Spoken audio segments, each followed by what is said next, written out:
Baik, untuk praktikan kedua ini merupakan alur keluar dan masuk barang di gudang. Di sini saya akan bergantian peran dengan Tabah. Jadi di sini saya akan menjadi sistem analis untuk barang keluar masuk dan barang di gudang, ya. Di sistem analis ini saya memiliki peran penting dalam merancang dan mengembangkan sistem manajemen gudang yang efisien. Di sini saya bertugas menganalisis kebutuhan operasional gudang dan menerjemahkannya ke dalam spesifikasi teknis untuk sistem informasi yang akan digunakan. Selain itu, sistem analis juga memastikan bahwa sistem yang dibangun dapat mengelola dan data inventaris, memantau pergerakan barang, dan menghasilkan laporan yang diperlukan untuk pengambilan keputusan.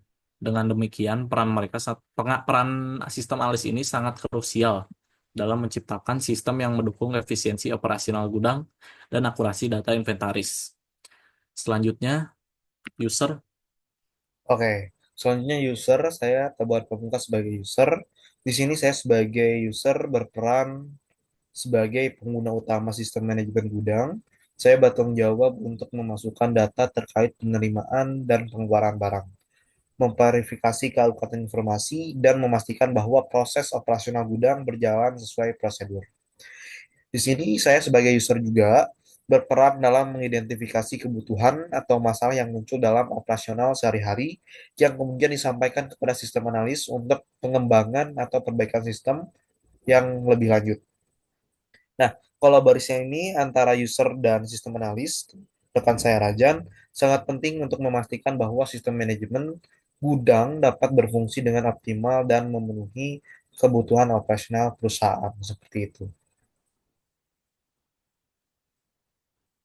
Baik, kepada user ini saya akan menanyakan beberapa pertanyaan untuk user ini. Apakah bersedia? Oke, saya sebagai user bersedia untuk menjawab pertanyaan dari sistem analis. Baik. Untuk pertanyaan pertama ini, apa saja sih jenis laporan yang digunakan untuk mencatat alur masuk dan keluar barang di gudang? Untuk laporannya, yaitu laporan yang digunakan meliputi laporan barang masuk, laporan barang keluar, laporan stok harian, dan laporan stok bulanan. Oke, baik. Lalu bagaimana format standar laporan tersebut itu? Dan informasi apa saja yang dicantumkan pada laporan tersebut? Format standar mencakup tanggal transaksi, kode barang, nama barang, jumlah, satuan, dan keterangan tambahan seperti nomor faktur atau alasan pengeluaran, seperti itu. Oke, oke. Lalu seberapa sering laporan barang disusun dan disajikan? Harian, mingguan, atau bulanan? Untuk itu, laporan barang disusun secara harian untuk operasional, serta rekapitulasi mingguan dan bulanan untuk evaluasi manajemen. Apakah ada perbedaan format atau isi laporan berdasarkan jenis barang atau kategori tertentu gitu? Untuk itu, ya ada untuk barang dengan penanganan khusus seperti barang berbahaya atau mudah rusak, terdapat kolom tambahan yang mencatat kondisi barang dan tindakan penanganan khusus. Baik. Lalu siapa saja sih pihak yang menerima atau menggunakan laporan tersebut? Oke, jadi untuk hal itu laporan digunakan oleh tim gudang, divisi keuangan, manajemen operasional, dan departemen terkait lainnya untuk keperluan monitoring dan pengambilan keputusan. Untuk pertanyaan selanjutnya ini, bagaimana prosedur standar untuk mencatat barang yang masuk dan keluar dari gudang? Oke, untuk hal itu sendiri, barang yang masuk diperiksa kesesuaiannya dengan dokumen pengiriman. Kemudian dicatat dalam sistem dengan detail seperti jumlah, kondisi, dan lokasi penyimpanannya. Lalu bagaimana untuk barang yang keluar dari gudang? Barang yang keluar tentunya dicatat berdasarkan permintaan resmi dengan mencantumkan detail seperti jumlah, tujuan pengiriman, dan pihak yang bertanggung jawab. Seperti itu. Terus apakah ada sistem atau perangkat lunak yang digunakan untuk mencatat transaksi barang masuk dan keluar? Oke, tentunya ada. Kami menggunakan sistem manajemen inventaris terkomputerisasi yang memudahkan pencatatan dan pelacakan barang secara real time.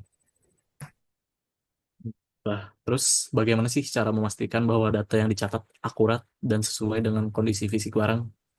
Oke, untuk hal itu kami melakukan cross-check terlebih dahulu antara data sistem dan stok fisik secara berkala, serta menerapkan prosedur audit internal.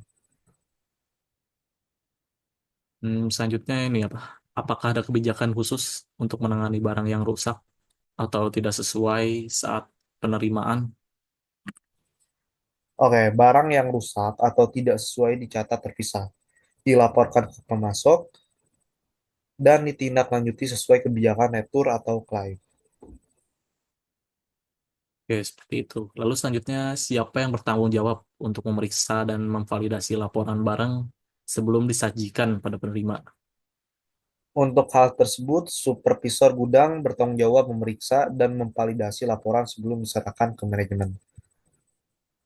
Oh, seperti itu. Lalu, apakah ada mekanisme audit internal untuk memastikan keakuratan data dalam laporan barang?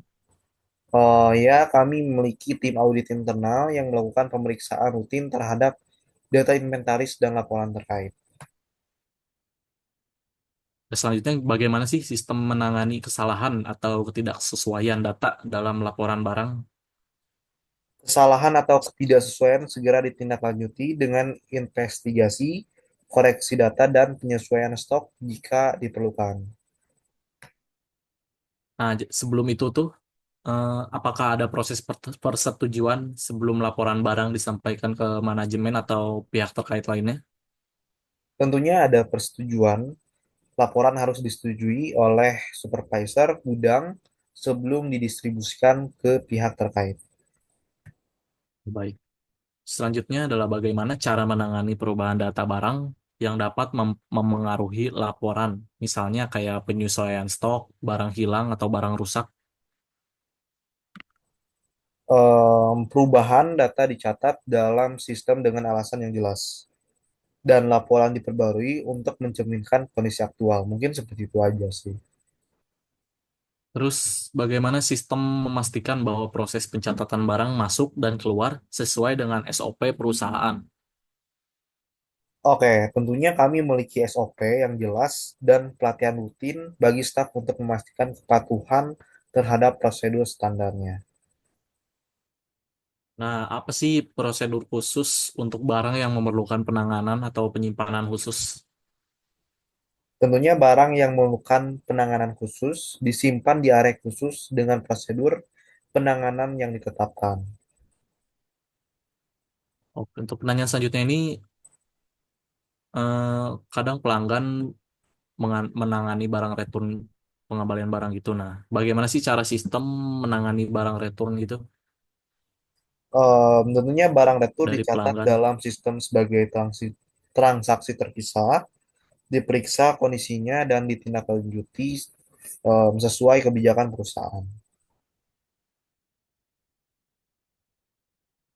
Oke, terus apakah proses pencatatan dan pelaporan barang saat ini sudah terkomputerisasi sepenuhnya atau masih ada yang dilakukan secara manual?